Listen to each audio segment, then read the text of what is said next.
So let's get started today. Now, I want to pick up on something that Brian mentioned in my introduction, and that's that I'm a pilot by hobby. And so I've always been fascinated by the connections that I make between my interest in aviation and what it is that you do for your clients every single day.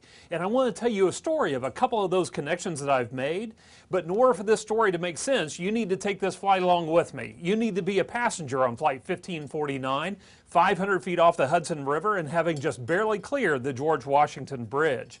And I want you to ask yourself a question.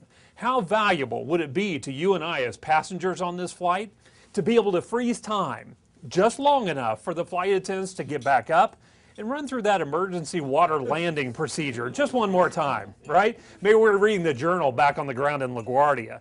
But that's the first connection that I made, that the value of advice is not only based on the content we deliver, but also the timing in which we deliver it.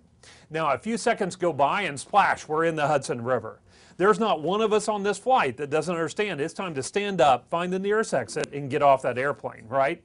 And that's the second connection that I made, that having clarity of purpose drives actions. So let me put those two connections in terms of what I believe you do for your clients every single day. It's my belief that if we provide clients with timely and meaningful advice in sufficient quantity, that they're able to gain clarity. It's more likely that they'll take action. Would you agree? Okay, well, it's based on those two connections that I want to share with you what's been taking place in Washington over the recent past, how that's shaping the discussions that are happening right now and moving into the 2012 election cycle. But then I want to end our time today by sharing with you where we see, from our perspective, the opportunities are for you to help give your clients that clarity they need to help them move forward.